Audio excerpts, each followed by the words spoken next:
Hey, it's Heather. Welcome back to my channel, Heather Marie Loves To. You are going to see a picture of me on this screen, and if you click that, that will take you to my YouTube page so you can subscribe. So don't forget to do that. But today we are going to do another Cricut Design Space video. This time we are going to do stuff with text, um, and fonts. So, if you type a word, that's just all that is. So, there's usually two different types, and it's basically, print font and cursive font. So with a print font, if we were to go to text, see how this little box down here comes up? So you can start typing in that. But let's go down to this arrow, and when you first do that, you will see all these fonts. See right here? It says all. So these are fonts that you can download. And then see how some of these say download and then there's a price, and then some of them have no price? That just basically means those are the ones that are already on my system. So like this one would be one that's already on my computer. Now if you were to go to system, so you don't see any prices, these are all the fonts on my computer. Fun fact, if you didn't know, the Quick Brown Fox Jumps Over the Lazy Dog uses every single letter in the alphabet, so you can see how any character looks. So that's why they use that, if you're wondering. If you go to Cricut, these are all the ones that you would have to pay for or download. And of course it says get hundreds of fonts free with Cricut Access if you have Cricut Access. When you first get your Cricut, you can get a 30-day free trial if you sign up. So let's go back to system and see how this will kind of show you what things will look like. So let's just pick, this one looks good. So this is called AR Essence.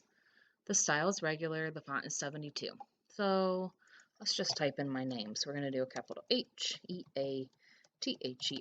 So there you have it. We can make this bigger by holding down your cursor and making it bigger, and see how I really like this font too. Now, if you were to go where it says regular, and if you were to bold it, see how that looks. And then if you want italics on, it'll make it italic. And then there's actually bold and italic. So basically the same sort of styles that you will see on Microsoft Word. So we can come back to regular. And as you can see, really not much to it. This looks like a good letter spacing. I will talk about letter spacing when we talk about cursive. So if we were to, let's say, press make it, see, this will cut out just like this, and whatever material you choose, this is how it will look. To talk about something I didn't say with my first beginner video is if you click on this, you can move this anywhere. So if you wanted it here or here or here, you can move this anywhere. And that goes for every shape. I mean, if it takes up the whole mat, you're not going to be able to move it much. But okay, let's press cancel. So that's pretty much all about the print. So let's try to find a cursive font. So again, we will come up to the font, make sure that we're on system, and then as you can see, I have a lot of fonts. And even if we're just demonstrating, it's still hard to pick one. So let's pick this one. This one's a pretty font. So again, let's do my name. So we'll do a capital H-E-A-T-H-E-R. So pretty. Now some of you might be wondering, oh, that looks really good, blah, blah, blah. No, it doesn't. No, I'm just kidding. But it really doesn't, because cursive fonts are meant to touch. I mean, it's supposed to flow, So, and obviously you can tell this isn't flowing. So how do we fix this? So you'll see that I highlighted it, and if we come up here to the ungroup, click that.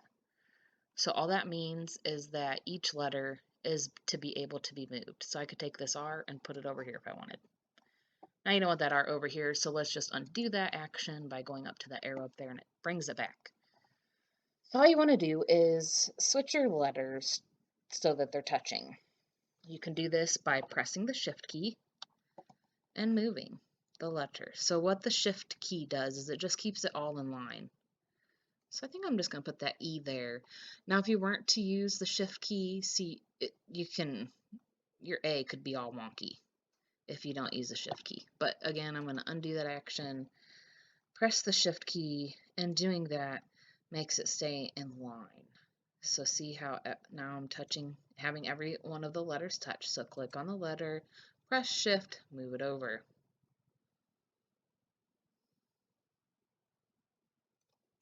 That kind of touches kind of funky, but that doesn't look terrible, I don't think. So click the letter, press Shift, move it over. Okay. Click the letter, press Shift, move it over. Click the other letter, press Shift, move it over. This one's going to be a little tricky there because you want to make sure that you don't have anything wonky. Now, that looks good, right? So if you were to leave it just like that and you were going to press Make It, you're going to think, oh, that's going to look so good. Press Make It. Rutro Raggy, you see what it did? It put these letters all around. Because first off, you didn't do what's called welding. So let's cancel this and I'll tell you about welding. So let's highlight these and see how it highlights them all. Now come down here, and if you click the weld button, all that does is make it so each letter that is touching then is individualized. So not individualized, because right now they're individualized, so they're not individualized. So press weld. Sometimes it takes a minute. And then if you were to press Make It, you will then see now it's together. This is how it will cut. Okay, pretty simple. And again, if you wanted it to, now let's just say you're fixing some stuff and you notice, I don't know, like, let's say a letter, you misspelled something. In order to get your text box back, just double click. Or not. I don't know what it's doing. Let's unweld it. So that there, I unwelded it. So click it. Oh my gosh. Don't ask me what it's doing. I'm going to weld it again, and then I'm just going to do, sometimes Cricut Design Space does this, so let's just type Heather. Again, I didn't capitalize it. And then, let's say I spelt something wrong. Hopefully the box comes up. So double click, see how the box comes up. So in order, if you screwed up lettering, you can come back and fix it or something, and then go about of ungrouping, and then once you have the letters in shape, you can go ahead and weld. But let's just put like hello. Okay, and then again, just do this one more time just to show you. So what do? You ungroup. Okay, so then now each letter's individualized. So you press the Shift, click the letter, press the Shift key, move it over so it's touching. So click the letter, press the Shift, move it over. Again, letter, Shift, over. Letter, Shift, over.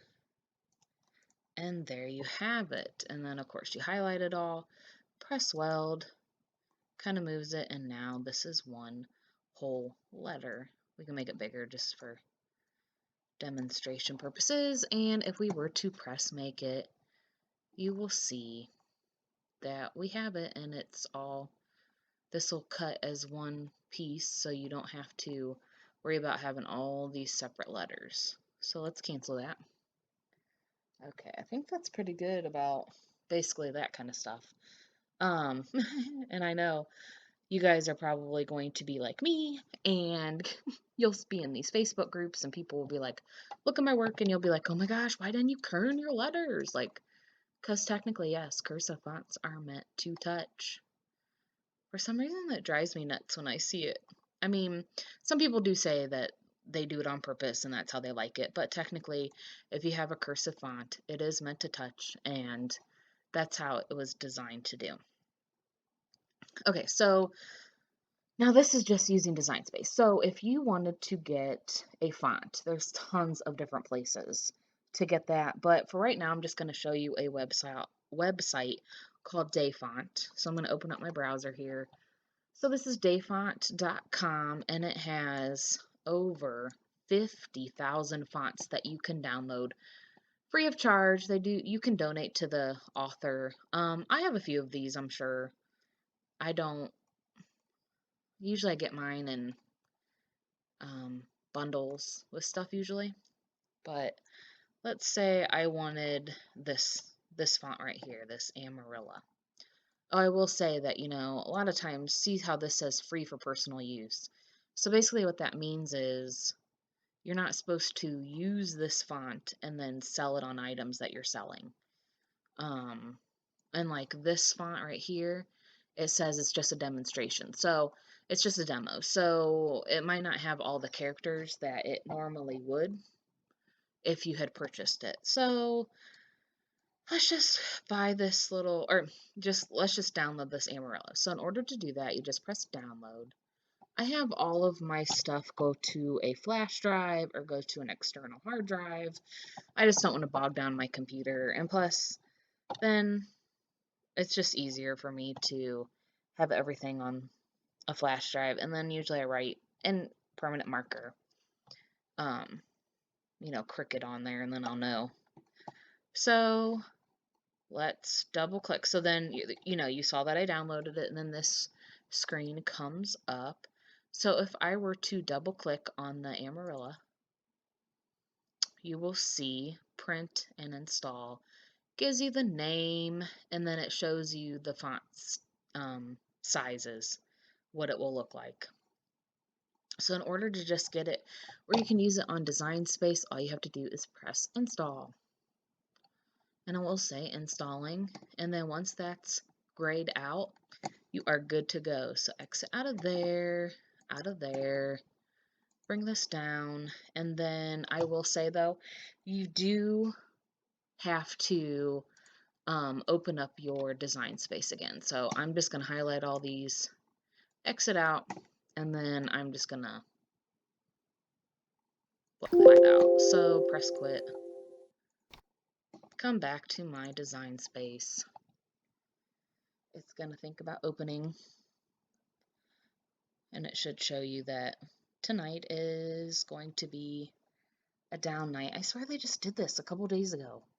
Maybe it was last week, but I feel like it's always going down. So scheduled maintenance. Okay.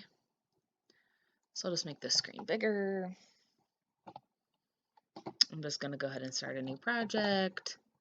Go to my text again. And then I'm going to choose my font. I'm going to go back to system. And then I think it was AMI. Is that what it was? No, I can't remember how to spell it. AMA. See?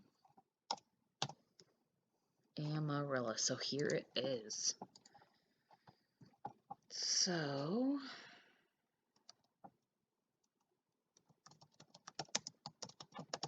there it is. And of course, this font is a cursive font. So I can make this bigger, and then I can ungroup again and press my shift key and move all the letters so they're touching. Oops. This is why you have to.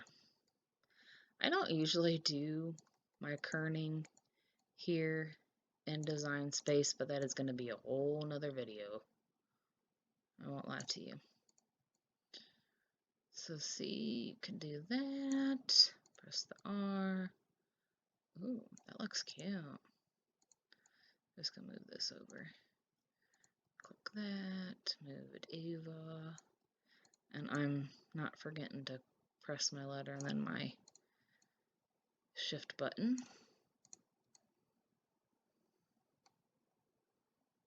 There it is. So you can, what I'm going to do is I'm just going to weld each individual name like this and weld, and then there you have it. If I were to press make it, you will see that it will look like this. And again, I can move it around.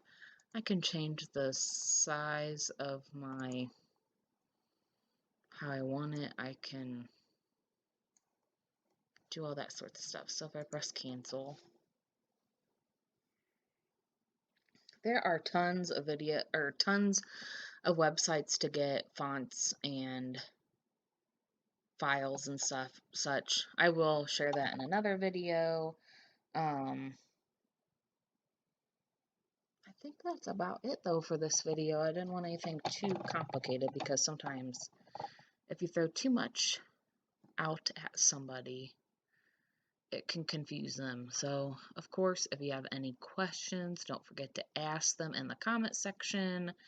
I will put the video to the first Cricut video for the Cricut beginner, and I hope that you guys find something that you love to do too, and I will catch you on my next video. Thanks. Have a good day.